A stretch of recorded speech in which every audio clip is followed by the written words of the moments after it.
2 hours ago, Kyle arrived at the bar. Hey, what's everyone drinking? 30 minutes ago, Kyle got his friends another round of drinks. Cheers!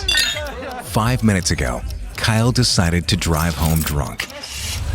A minute ago, a law enforcement officer pulled up behind Kyle. Sir, have you been drinking tonight? A chain of events that began 2 hours ago is about to change Kyle's whole world.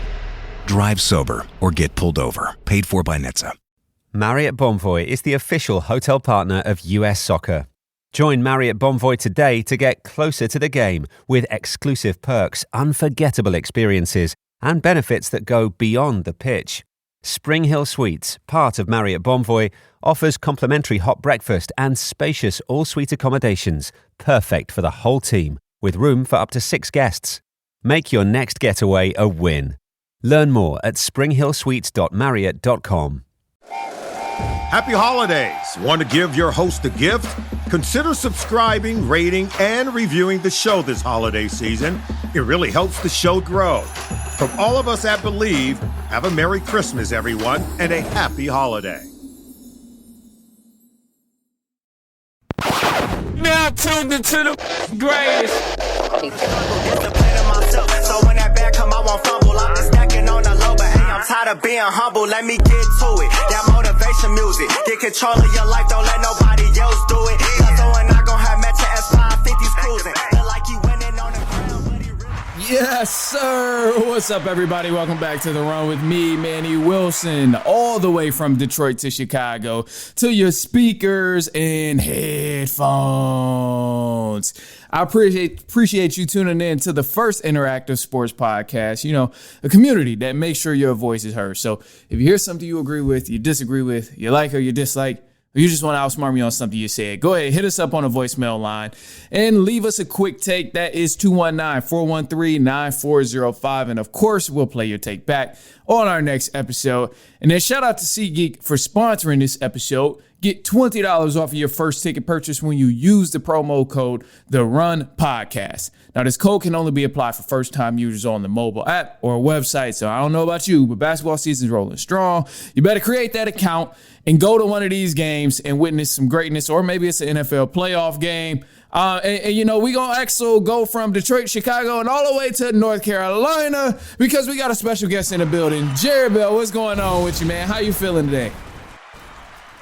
Oh no, man! I'm feeling blessed to be here. Happy to be here on the run again, man. It's always a pleasure. Of course, man. I'm happy you came and joined the show. Shout out to you also for making some time. Of course, I appreciate that. I know we all got busy schedules, so I love that you came on. It's like, I got some time for you. Let's do it. But that brings me to my point here is I was telling people to go to these playoff games maybe, and there's a team that's not going to be in the playoffs. And their fans are a little worried, I should say. That is the Detroit Lions. Now, we know last year they had a pretty successful season in terms of regular season, I should say. I guess I should start specifying. But they ended up winning or losing the division round in the first round of the playoffs for the NFL to the Commanders. Rookie quarterback Jaden Daniels. The year before that was probably their most successful year ever in the franchise history of the Detroit Lions. Got all the way to the conference championship game and then fell short to the San Francisco 49ers. Now people are kind of wondering if that Super Bowl window is closed, so that's what we are going to talk about. Lions are not in the playoffs this year. They ended up losing, getting put out the playoffs as they lost to the Steelers, and then most recently, they also took another L, which hurt them bad, to the Minnesota Vikings. Crazy. Let's kind of touch on this Vikings L first, because this is 3 straight for the Lions. But they lost to a Vikings team with no J.J. McCarthy. This is bad. Bad. What's the thoughts on that, Jared? Well, there are no excuses when it comes to a team sport. Granted, they're in a transitional year of having different defensive coordinator, offensive coordinator. So maybe there are some growing pains here and there. And also maybe Johnny Morton is not the caliber of offensive coordinator, offensive play caller that Ben Johnson is, as we can see here. So it's just like a matter of everybody else has gotten a lot better, and I don't believe that the Lions have gotten marginally better as they may have been able to in this offseason. And I feel like it has showed in the regular season. Yeah, this is true, and I think this is what it comes down to, especially when I consider like Super Bowl window, and I know in particular I mentioned the Vikings losing to Max Bronsmer, which is kind of wild, a quarterback that doesn't have much experience in this league, and honestly, which makes this loss even worse for the Detroit Lions was the fact that he only threw for a total of 51 yards. And somehow the Lions still lost. It just looked bad. But going to the offensive side of the ball, is this Lions offense has been inconsistent all year. Some games we see they're explosive. J-Mo's getting his touches. Amon-Ra's getting his touches. Gibbs and Montgomery is sharing these carries and getting touchdowns. And then other games we see games like this Vikings game where Gibbs only has 41 yards and Montgomery only has 25. And neither of them scored a touchdown.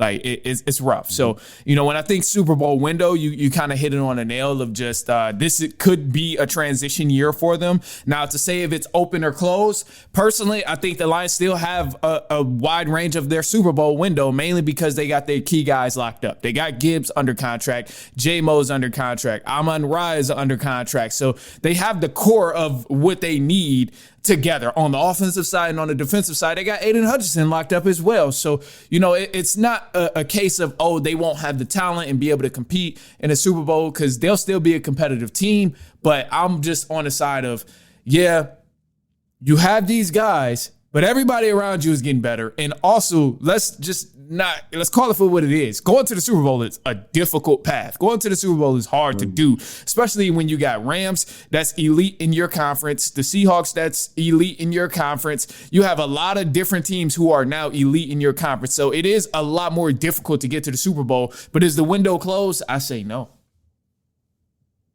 I don't believe their window is closed either. They have some great players, great playmakers, and also the defense has gotten marginally better this season. I've enjoyed watching the Lions defense this season, where in the past that has been kind of a struggling point a little bit when it got down to those playoff games. So I believe that Kelvin Shepard is a great DC. They have some great guys to be able to make a run. But even then, if you look at a team like the Philadelphia Eagles, who have been able to make a Super Bowl run, they never have a shortage of talent. It doesn't matter how much talent they have; they're always trying to get more and more talent. They're making big moves. They're drafting well. They're doing a lot of things to keep themselves in a great position to always be competitive. Whereas the Lions may feel like they're complacent and or stagnant with where their team is at. That is a good point. I know before the deadline, there was a lot of people who wanted the Lions to make some moves before the deadline, whether that was just going to bring some more pieces on the defensive end, maybe grabbing another receiver or two.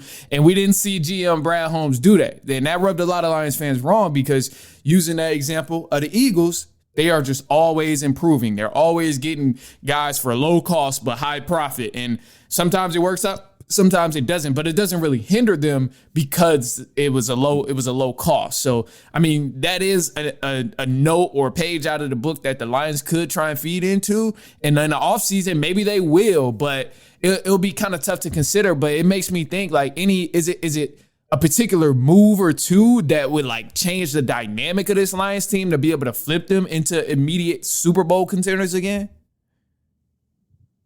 Well, I don't think so. It's just more so you being able to find a number of good players that can step in whenever unfortunate things happen, like injuries or like suspensions. It really doesn't matter what players the Eagles have. If there is a player that is great and is available like for cheap, the Eagles are going to be very likely to go after him and get him. So I would say the Eagles are playing with a little bit of fast money, whereas the Lions are kind of building more slow motion, slow and steady. Yeah. I mean, you're not wrong on that situation. So obviously not getting in the playoffs this year for the Detroit Lions. They lost to the Vikings, and then they lost to the Steelers after that. And then if you go back a little further, they also lost the game that was before that, 3-game losing streak for them. But I kind of want to bring up how a lot of Lions fans are new to this. Like, this is still a successful season, or I ain't gonna say now by the standards that they have, but going back a couple years ago, this was a Lions fan's dream to even be in the competition for possibly making a playoff. So, like, for those new fans out there, it just kind of it makes me think, and I'm like, some Lions fans have gotten so spoiled of this Dan Campbell era of getting to the playoffs and possibly having a chance to go to the Super Bowl and things like that because they just started watching 3 years ago. But for those who have been watching the Lions for 20 plus years, 10 plus years, like this is not that bad. This is not the worst situation that the franchise have lived through. It is not the worst situation. However, I have been extremely impressed over the past 3 years of how the Lions have ended the season. That's where this season differs from the last 3 seasons because they've usually ended seasons on winning streaks. However, this time around, we were in a place where we lost 3 games straight, and that knocked us out of playoff contention. Whereas we kind of won those last few games down the stretch to get us into the playoffs. Yeah, that does make a big difference. And honestly, looking at it, coming down to the end of the season, I personally had a lot of faith in the Lions of what they were going to do in terms of these must-win situations. Like the last thing I would have ever thought was that the Lions lose to a Vikings team with no J.J. McCarthy. And correct me if I'm wrong, but this means the Lions got swept by the Minnesota Vikings.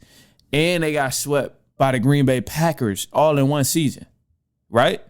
Correct me if I'm wrong. Yes, absolutely, you're not wrong.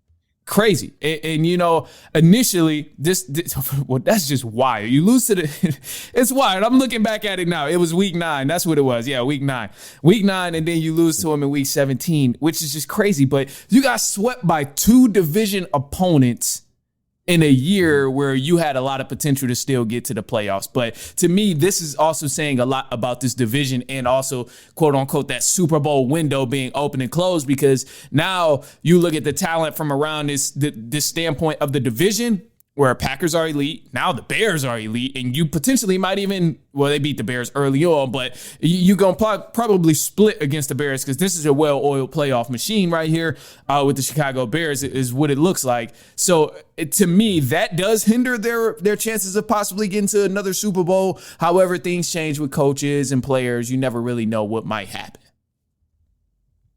Yeah, I mean, when it comes down to drafting, when it comes down to free agency, there are always players that come available at very random times. And like, for instance, the Packers took advantage of that, getting Micah Parsons. So it's like being able to make splash moves at different times throughout the season and not just the off season is able to kind of propel teams to being either better or worse than they could be. Yeah, and you hit it on to his splash moves. So you said there was, correct me if I'm wrong, you said there was no specific moves they should aim for in the offseason that would turn them into immediate Super Bowl contenders.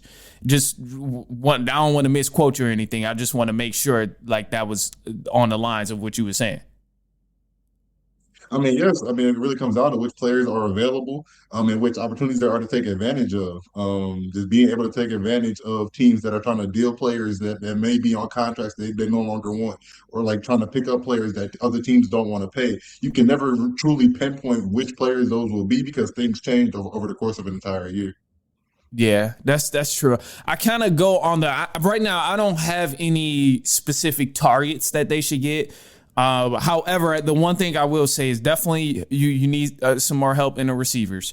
In that receiving room, you need some more help. I mean, I like to slot in what he's been doing so far this season. I think he stepped up big time, especially for a rookie, to get that many touches and to be able to step out, but also a lot of the passing game was really bailed out on Gibbs and Montgomery on these little swing passes and these little shorter routes that really helped Jared Goff. However, the talent to me isn't really the biggest issue with the Lions right now. I kind of expected this to be the situation for the Detroit Lions, so them not making the playoffs doesn't really catch me by surprise. I mean, I think a lot of Lions fans need to kind of ease up in a way of what they're going through this season of missing the playoffs, mainly because you lose your offensive coordinator, you lose your defensive coordinator, and you lose a lot of other position guys due to Ben Johnson leaving and Aaron Glenn leaving and going these other places and taking some of their pieces with them. So it's like you got to kind of you get set back a couple steps behind. So it's like you obviously know you're not going to come back the same exact team as you were when you had an experienced offensive coordinator, an experienced defensive coordinator. I just think it's silly to immediately think you're going to be that same team. And even next year, I think, they're not going to be that same exact team, but it'll be something to build off. And long story short, they'll have to reinvent themselves in a way. Like Lions will have to come out with a new identity of what type of team they are. If they're a run first, pass first, if they're going to be mainly focused on certain formations or mainly getting this guy involved, they'll have to revisit these conversations because the old way it was working with Ben Johnson as your offensive coordinator and Aaron Glenn as your defensive coordinator, that era is done and that way is done. Yeah, absolutely. But honestly, I feel like for me, as well as other Lions fans, can kind of pinpoint one specific area as to why the Lions may have fallen short this season, and that they've been talking about since the offseason, which is depth. When those injuries hit, because it seems like the Lions always manage to get hit with the injury bug. Yeah. Like losing Sam Laporta this season was a big part of that offense. And then even from there, you lose guys like Brock Wright, who's a second string tight end, third string tight end, and it's like being able to stockpile so much talent that those injuries can hurt you less because the level of play doesn't drop too far when a Pro Bowler gets hurt is cannot be understated. Yeah, that part is tough. And then also to another area is the offensive line, bro. That offensive line needs some help. And I think if you're going to add any bulk on a position room, that offensive line should be the start of it. Because when guys go down, if you don't have someone to step up that knows the plays, that can do well at pass blocking, run blocking, zone reads, man reads, like whatever the case is, it's really going to hinder them. So I think that's definitely one of the areas there. Other than that, Jared, man, let the folks know where they can find you. Let them know where they can find some of your content and some. I mean, you got a lot of stuff. So just let them know where they can find you and keep up with you. Well, I'm mainly on Instagram at jr.bell__. And actually, on the air is going to be the first time I'm saying this to Manny. But over this past November, I became a licensed preacher. As a local preacher, man. Shout out to you. So, if you wouldn't mind, would you mind if I share a quick bit of scripture before we peel out? Yeah, let's do it. Okay, so this actually has blessed me today. It is Psalm 56, chapters 3-4. I'm just going to paraphrase from a conversation that King David is having with the Lord. He says, "Many are boldly attacking me, but when I am afraid, I will put my trust in you. I praise God for what he has promised. I trust God. Why be afraid? What can mere mortals do to me?" So that scripture just pretty much says, as long as you are submitted to godly authority and you believe in the promises that God has for you, you should not fear anything or anyone that comes about to harm you or attack you in your life. I love that, man. I love that. Thank you for sharing that, man. Every episode, I always try and leave on a positive note.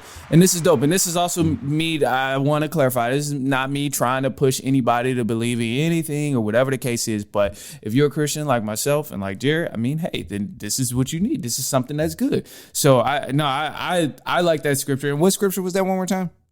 So I can go back and. That was from 56 verses 2-4. Verses 2-4. I like that, man.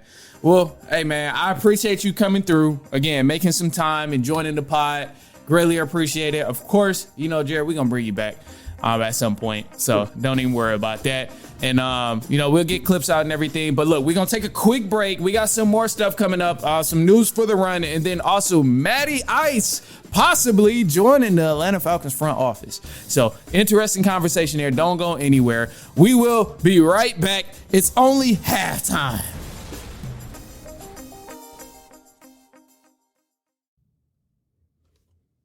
All right, everyone, let's talk about drinking and driving, a decision that will change your whole world. Things will never be the same once you get a DUI because legal fees, time in court are just the beginning. Getting into a crash is another way your world could be irreversibly changed after drinking and driving.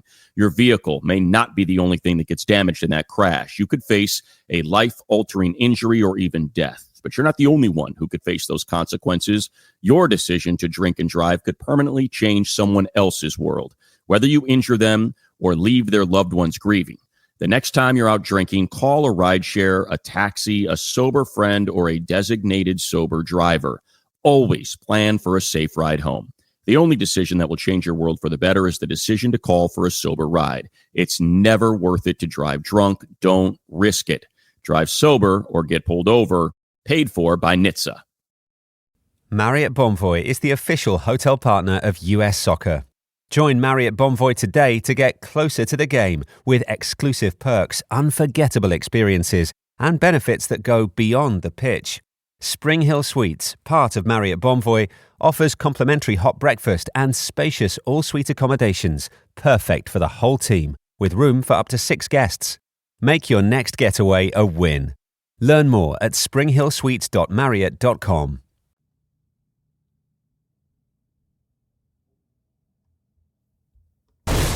What's up, everybody? Welcome back to The Run with me, Manny Wilson. I appreciate you for tuning in to the first interactive sports podcast. Hit us up on a voicemail line, 219-413-9405. And of course, we'll play your take back on our next episode. We got some stuff here with news for the run. Let's go ahead and give a recap of some of these scores that happened in Week 17. We now know what teams are eliminated out of the playoffs, and we now know what teams are actually locked into the playoffs, but we're still trying to figure out who will be the division winners of a couple different divisions. And I'll break that down to you in just a sec, but let's start with some of the scores that happened in Week 17. Now, these games were played just all throughout Christmas, and it was just kind of scattered everywhere. But to go to the most recent game, the Chicago Bears and the San Francisco 49ers, absolute cinema, crazy game. 49ers won 42-38. In the fourth quarter, it came down to a game-stopping possession from the 49ers. Man, Bears drove all the way downfield with just over a minute and some change left. And it was just an intense battle up and down between these two, man. Offensive showdown. Brock Purdy, he showed his behind. Caleb Williams showed his behind of how great he is at what he does. And I was just thoroughly impressed all around with both of these teams. And if anything, this matchup between the Bears and the 49ers really showed us how important these offensive-minded coaches are and having a good offensive coordinator is, because it was just a shootout. I know a lot of people want to say, oh, well, the defense was bad for the Bears and 49ers. No, not really. I think the offensive-minded coaches were just that good in this night, man. I mean, it was a showdown. It was a showdown, and a lot of times they were capitalizing on opportunity. They were just paying attention to certain ways the defense was lined up. Like, it was a showdown. And I'm excited that we might even potentially see this matchup again in the playoffs. However, the Philadelphia Eagles played the Buffalo Bills, and the Buffalo Bills ended up losing that game by 1 point. This was also another really good game. They went for the extra 2 at the end of the game instead of kicking a field goal. And however, it backfired. They did not get the extra 2 points. Josh Allen in particular really just threw a bad pass. And I mean, yeah, it was rough. They went for the 2. They tried to win the ball game and they ended up losing. So Philadelphia Eagles took that dub. And I mean, we already know they secured a playoff spot, but it was interesting. I also think another interesting aspect for this game here of Eagles and Bills is the fact that Jalen Hurts, he did win a ball game. And this isn't me saying, oh, well, Hurts is good or Hurts is bad or he's this and he's that. I just think it's pretty important that people understand what was going on in this ball game. And although Jalen Hurts did end up winning this game, Jalen Hurts had zero passing yards in the second half of football, which is crazy, man. I know. I'm just 0 second half passing yards for your quarterback, starting quarterback.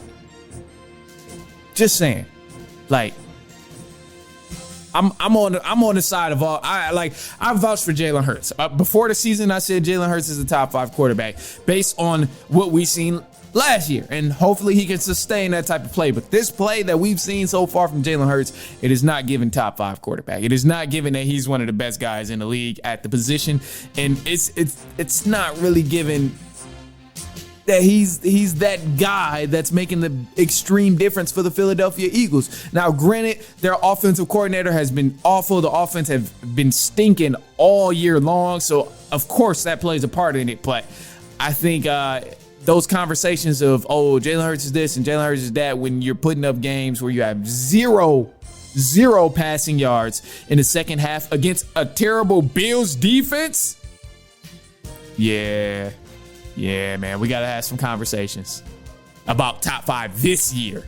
Not maybe all time is still a little bit different, but this year, based on everything I've witnessed this year, we might have to have some conversations. We'll revisit it, though, later on in the season. Other than that, look, so Eagles, yeah, they beat the Bills. And then the following game, we had a lot more football. The Giants, they ended up beating the Raiders. Now, this was also an interesting game here because the Giants, with this win over the Las Vegas Raiders, they secured the second pick in the NFL draft next year. The loser of this game would have guaranteed got the first pick of the NFL draft, but with the Giants winning this ball game, they blew that first pick again, and now they gave it to the Raiders, so Raiders will have the first pick in the 2026 NFL draft, and yeah, that'll be interesting there. But this is the second year in a row where the Giants had the opportunity to secure the first round pick or the first pick in the NFL draft, but they clearly decided to go a different way with it. Which is just a little wild to me, a little wild. Other than that, we do have a lot more games. So as I said here, these are out of order. I don't know what just happened to my week 17, but computer just tweaked out and we'll pull up from, okay, we're back. We got it. All right, Seahawks played the Carolina Panthers. Seahawks beat the Panthers. Patriots played the New York Jets, and they put up 40 on the New York Jets as the Jets only had 10 points. The Miami Dolphins, they ended up beating the Tampa Bay Buccaneers 20-7. And I'm shocked that the Dolphins even won that game. Meanwhile, the Buccaneers, they have to play the Carolina Panthers for the division in week 18. Winner of that game will decide who wins that division. And also, which is weird, very weird, NFC South out. Oh my gosh, I'll explain in just a second. But if the Falcons win out the rest of the season, meaning against the Rams and also the following week against the Saints, then this puts the Carolina Panthers in a position to get into the playoffs, which is just extremely weird, but I'll explain it a little more in just a second. The Jaguars, they beat the Colts. It was a great game as well.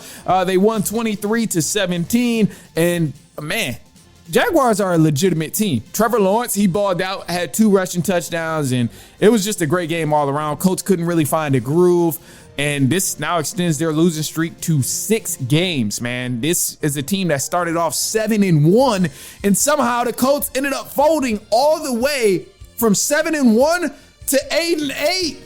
Like, damn, this is rough. I vouched for the Colts. I thought they were elite. And I know they lost Daniel Jones, but damn it, Daniel Jones wasn't that much of a blow where they should go on a 6-game losing streak. It was pretty crazy. But Colts playoff dreams are over, so they would not be in the playoffs. The Titans, they ended up losing to the New Orleans Saints. The Browns, they ended up beating the Steelers, which is crazy, and this now sets the Steelers in a difficult position because they have to beat the Baltimore Ravens in order to get into the playoffs, which I'll explain in just a sec. The Bengals, they ended up beating the Cardinals. The Packers, they fell short to the Baltimore Ravens. No Jordan Love, no Lamar Jackson. Texans, they ended up beating the Chargers 20-16. Broncos, they ended up beating the Chiefs. This was on Christmas Day, 20-13. The Lions, they lost to the Vikings. Listen to the first half about the Lions SuperBowl window. I had a guest, Jared Bell, on there, so you got to listen to him. The Cowboys and the Commanders was also a pretty solid game. Cowboys won that game 30-29. And tonight for Monday Night Football, this is between the LA Rams and the Atlanta Falcons. And man, I'm not even getting my hopes up about the Falcons. However, let's explain some of the teams that are in a playoff situation and they have to win. We got some very unique situations going on in the playoffs for the NFL. So to kind of give you a little more information right off the bat, the Pittsburgh Steelers and the Baltimore Ravens are going head-to-head in Week 18. The winner of this game between the Pittsburgh Steelers and Baltimore Ravens will advance to the playoffs, and they will also win the division. Now, neither of these teams have been on fire at all season, but however, it comes down to one game, so that'll be interesting. We also have another situation that is very similar. with the Seattle Seahawks and the San Francisco 49ers. This is going to be happening Saturday instead of Sunday, but the winner of this game will be the number 1 seed in the NFC, which means they'll get a bye week, and they will also be the winner of their division. So it'll be very interesting to see what happens here in this game between the San Francisco 49ers and the Seattle Seahawks. I believe we have another situation that is similar to this as well in terms of teams that will have one deciding game. And as we know, a couple of other teams that secured the playoff spot, Rams are in for sure. 49ers, they are in for sure. And I think let me go back to this here because this will better explain it. So just from top to bottom in the NFC, to give more context, Seahawks are right now currently at number 1. If they lose to the 49ers, then they'll drop to number 5, and the 49ers will go all the way up to the number 1 spot. The Bears, they've clinched their playoff berth. They are locked in. We see here they also won their division. Eagles are good. They won their division. No worries on that. And then Rams are at number 6 right now, and it seems like they'll probably stay at number 6, at least as of now. They did clinch the wild card game, so no matter what happens in Week 18, they are goated for that wild card game. Right now, Tampa Bay Buccaneers and the Carolina Panthers are also in a very unique situation. Now, the Carolina Panthers and the Buccaneers, they play each other in Week 18. The winner of this game will win the division. However, there was something weird, and you have to fact check me on this, but just to give a little more information about what potentially could happen, if I believe, again, fact checked on your own, but I seen something and it was saying that if the Panthers lose to the Tampa Bay Buccaneers, but yet the Falcons win out, then the Buccaneers will be eliminated from the playoffs because the Carolina Panthers have the advantage in that division. Now, again, you got to fact check this because this is something I seen, and I don't even know if I'm relating it back positively or relating it back in the correct way. But just looking at everything as I've went over, the Panthers are 3-2 in the division. Tampa Bay Buccaneers are 3-2 in the division.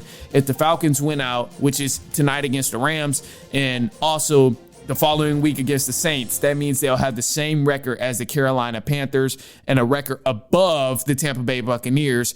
But because the Panthers swept the Atlanta Falcons, they take priority and end up going to the playoffs, which is just so weird because this whole division of the NFC South, bro, no, they shouldn't have a team to make the playoffs. I'm embarrassed to be a fan of a team that's in the NFC South. To be 8-9 and possibly get in the playoffs, nobody could win 10 games is just crazy to me. In this weird situation of Falcons possibly winning out and Buccaneers having the same record and all, it's just weird, man. This standard was so low for the NFC South and for any team to kind of win it, and all of them have fumbled at multiple opportunities. Last week, Panthers had a chance to solidify their division with the win, and they lost. Last week, Buccaneers had a chance to solidify the division with the win, and they lost. Like, it's just sad, man. It's sad. But look, that's all the news for the run there. Drinking and driving is a decision that will change your whole world. Things will never be the same once you get a DUI, because legal fees and time in court are just the beginning. Getting into a crash is another way your world could be irreversibly changed after drinking and driving. Your vehicle may not be the only thing that gets damaged in that crash. You could face a life-altering injury or even death. But you're not the only one who could face those consequences. Your decision to drink and drive could permanently change someone else's world, whether you injure them or leave their loved ones grieving.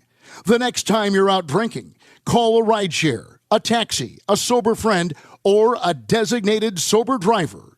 Always plan for a safe ride home. The only decision that'll change your world for the better is the decision to call for a sober ride. It's never worth it to drive drunk. Don't risk it. Drive sober or get pulled over. Paid for by NHTSA. Marriott Bonvoy is the official hotel partner of US Soccer. Join Marriott Bonvoy today to get closer to the game with exclusive perks, unforgettable experiences, and benefits that go beyond the pitch. Spring Hill Suites, part of Marriott Bonvoy, offers complimentary hot breakfast and spacious all-suite accommodations, perfect for the whole team, with room for up to 6 guests. Make your next getaway a win. Learn more at springhillsuites.marriott.com. Let's jump into some other stuff here because, as I mentioned, man, Matty Ice, he might be joining the Atlanta Falcons front office. And oh man, I would love for Matt Ryan to join the Atlanta Falcons front office. Now, again, this is just a rumor right now, so there's a couple things going on with the Falcons, and we've been trying to figure out everything because news has been popping up left and right of what's going on with the Atlanta Falcons. However, it was reported on the latest by multiple sources have reported that prior quarterback or Hall of Fame quarterback, future Hall of Famer, however you want to say it, Matt Ryan may potentially join the Atlanta Falcons front office. They're considering to move him into the front office. Now, we don't know what the role is exactly, but Matt Ryan possibly joining the front office, to me, initially, I heard it, and I'm like, maybe this is good news. I mean, this is a guy who has a huge upside. He's played in the NFL multiple times, went to the Super Bowl,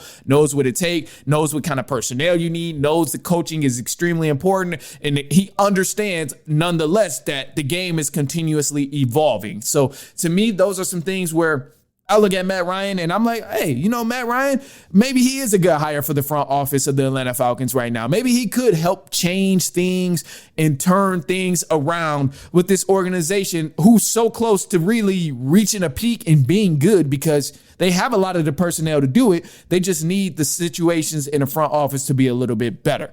Now, before we just all get super hype about Matt Ryan going to the Atlanta Falcons to join the front office, one, I think some things need to be solidified. First, it's a rumor. We don't know for sure. It has been reported by multiple people that this is a rumor and that it's valid. I mean, we have multiple sources. Glazer I think he was the first one to report it. However, still just a rumor. Nothing confirmed yet. We don't know for sure if it's 100% going to happen. And, some of the critiques here with the whole Matt Ryan joining the front office is, of course, a lot of upside, former player, whatever. But the critique is that he does have no experience. Matt Ryan has absolutely no experience of being in the front office for a team, whether it's GM, whether it's president of operations, whether that's CFO, whatever the case is, and whatever the position is in the front office. The critique of him possibly joining the staff is the fact that he doesn't really know what he's doing just yet. He would kind of be learning on the job if he's going. And maybe it's a lot of experience that he has that could factor into helping turn this around. But ultimately, when you talk about what Terry Fontenot has done and, what other GM we could possibly get to replace Terry, at least someone that we would bring in has that experience of calculating the numbers and being on the phones with other teams and putting together certain packages and trades, all these other things that go into being a GM. So, it is a lot of celebration right off the back of, Matt Ryan might join, which is cool. But I think we also need to consider that, this would be a learn on the job situation. And man, I just know the way Falcons fans are, they would just trash him day in and day out all through the season if he made one bad decision. Hell, Terry gave us a lot of great pieces that we have now, and he still gets trashed for it. So to me, it's a little weird, and we have to be a little cautious. But I think it could be something that's good. And it's weird to me because this organization clearly has no direction of what they want to do. It seems like we're exploring all options in terms of bringing someone into the front office or bringing someone new in the front office and, just kind of shaking things up, because just a couple of weeks ago, it was said the Falcons hired an outside consulting firm to evaluate the potential changes in the front office. And whether that's, head coach, offensive coordinator, it was presented as a health check for the Atlanta Falcons front office and the coaching staff and operations that's going on. So do I know about this outside consulting firm? No, I don't. I don't really know who they are. I don't know if Blank picked them. I don't know if it was someone Terry. I don't know much about them. We didn't get much information about them outside of the outside consulting firm is coming to do a health check. That was it. And that could mean a variety of things, whether it's from a financial standpoint or whether it's from, a standpoint of personnel or who's doing their job well and who's not doing their job well. It could be a variety of things. But now, a couple weeks later, the Matt Ryan news come out. So this just tells me that they clearly don't have any direction. We don't know what we're doing. And hopefully, a lot of changes are coming this offseason. Now, this brings me to the potential head coaches changes. And I know there's been some conversations about that. So this is why I want to present a couple idea candidates. Just if the Atlanta Falcons were to fire Raheem Morris, which I think we're heading in the direction of, regardless of how he finishes the season, whether it's beating the Rams and beating the Saints, I think either way, the Falcons are heading in the direction of firing Raheem Morris. Am I foolish for thinking this? Yes, maybe. But hey, I'm just that gullible. I'm an Atlanta Falcons fan. Who cares? But some of the coaches I think they could very much benefit from if we bring in is number one, I'm going to start with Vikings defensive coordinator, Brian Flores. Brian Flores, I mean, he's known as a great defensive mind from what he's done with the Vikings. He previously coached with the Miami Dolphins, and he got a kind of a bad rep with Tua Tagovailoa because he was very open about Tua not being that guy for him at quarterback. And, for Tua Tagovailoa not being the guy. And Tua has said some things on different podcasts and in different interviews where he's mentioned that it was just a bad dynamic because the coach was coming down hard on him. Pause. But I think above all, Brian Flores is someone who could rally a team like he's done multiple times with the Vikings defense that we've seen. And I think he's someone who knows what he wants in terms of a defense and where he wants the team to be. Right now, he's coming off a really good season defensively with the Minnesota Vikings.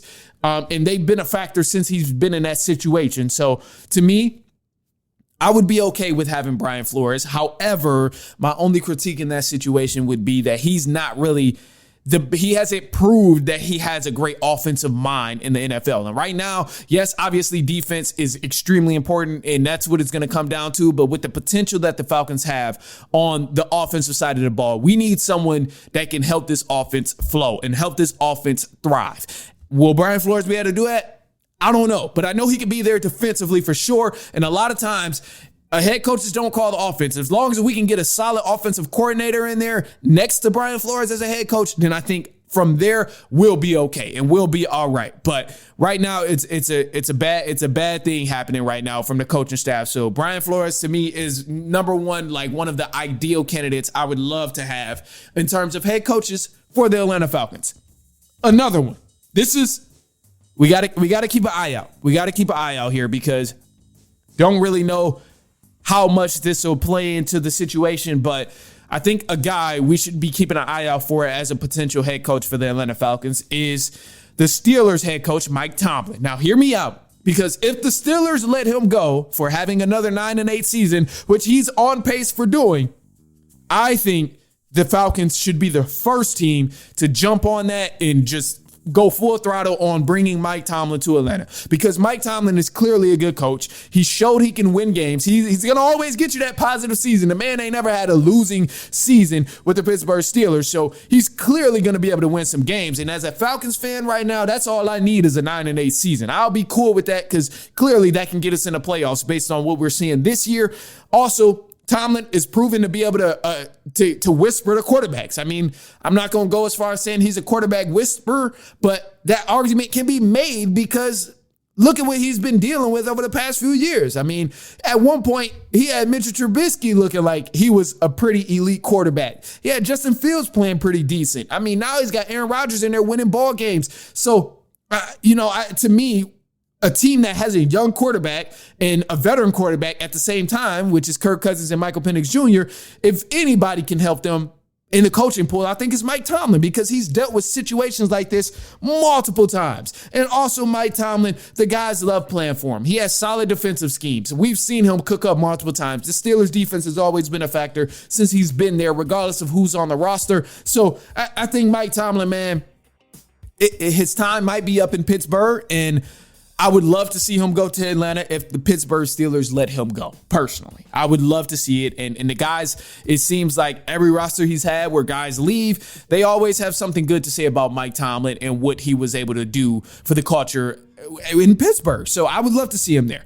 Another guy is Bill Belichick. He's rumored to still be a favorite by the Atlanta Falcons front office right now. Apparently, they still love what they heard from Belichick in the interviews last year, and maybe they might bring him back. His whole stunt at North Carolina, just straight down the drain. Nothing really good. Also, too, Seahawks offensive coordinator Clint Kubiak. He's having a great season offensively with the Seattle Seahawks. And I'm still undecided on if I would want him to continue on with the Atlanta Falcons as a head coach. And, you know, they got a good team. They got a good team over there in Seattle. So it's interesting, like, how much faith I have in Clint Kubiak. I think when we played him this current season, he had a lot of great schemes and he ran a lot of great plays. But again, I'm just still not convinced because this is only one season, and hey, it's up for grabs. It's in the air. But this guy's on the radar. Most of these guys are on the radar between Brian Flores, Mike Tomlin, if the Steelers fire him. That's my number one. Bill Belichick possibly, and then Seahawks offensive coordinator Clint Kubiak. That could be a great change for the Atlanta Falcons in terms of finding a head coach in the NFL. And then I know a lot of quarterback alternatives have been a situation as well in Atlanta where, you know, Kirk Cousins is taking up a lot of contract space. Michael Penix Jr. is coming off an ACL injury.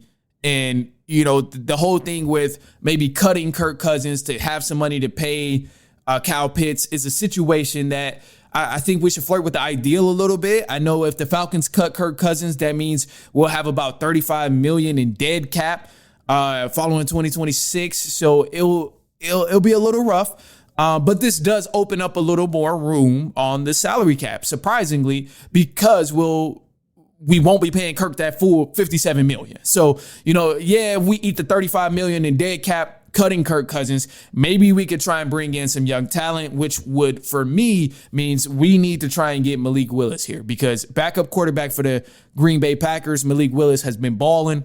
I mean, he's shown last year what he can do. He's shown this year what he can do.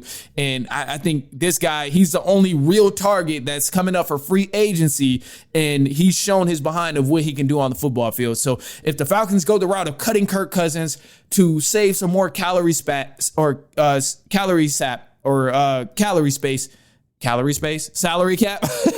save some more salary cap, then, you know, I think it could be something beneficial. But again, a lot of it depends on if we'll get a new head coach. If we get a new head coach with an offensive coordinator, maybe we won't want to cut Kirk Cousins because what we have might be good enough. However, I think his cap hit is huge for us, but it could be a situation that we could work out as long as we have a good play caller and a good head coach to help out on this offensive side of the ball. I know there's been some conversations about Falcons potential quarterbacks that we could pick up for a free or a small amount of money, I should say. Justin Fields was in there, Mac Jones, David Mills, which is the backup quarterback for the Texans. You know, these guys are names that's popping up for potential quarterbacks that could play for the Falcons just while Penix is recovering from his injury. If we do cut Kirk Cousins, however, some of these are unrealistic. Like, it's just unrealistic. Like Mac Jones, he's not a free agent until 2027. Hopefully by then Penix will be all right. So we would have to trade and give up something for the 49ers. Justin Fields, that's a hard no on me. I wouldn't want to trade him, but we would have to do that because he's not a free agent until 2027.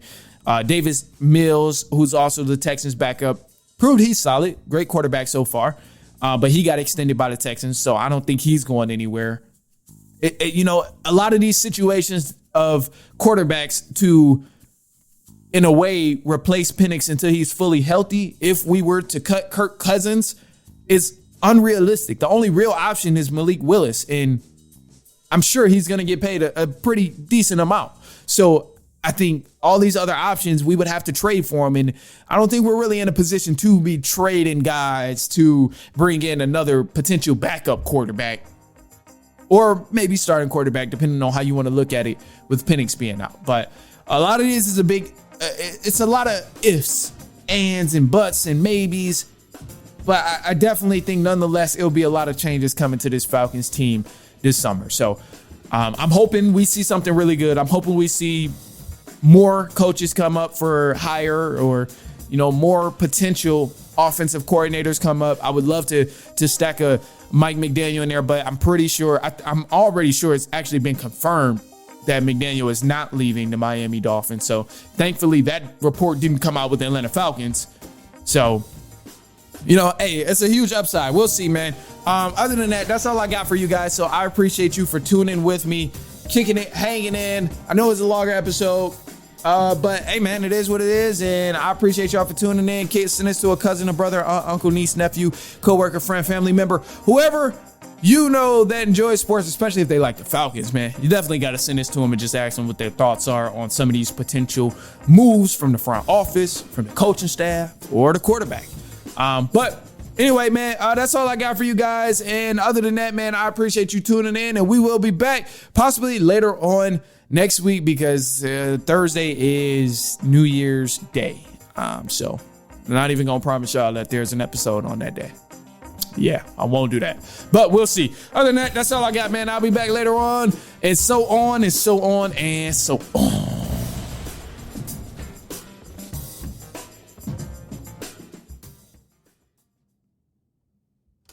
Marriott Bonvoy is the official hotel partner of US Soccer. Join Marriott Bonvoy today to get closer to the game with exclusive perks, unforgettable experiences, and benefits that go beyond the pitch. Spring Hill Suites, part of Marriott Bonvoy, offers complimentary hot breakfast and spacious all-suite accommodations, perfect for the whole team, with room for up to 6 guests. Make your next getaway a win. Learn more at springhillsuites.marriott.com. Happy holidays! Want to give your host a gift? Consider subscribing, rating, and reviewing the show this holiday season. It really helps the show grow. From all of us at Believe, have a Merry Christmas, everyone, and a Happy Holiday. If you like the show, please take a moment to rate, review, and subscribe. It really does help the show to grow. Thank you for listening.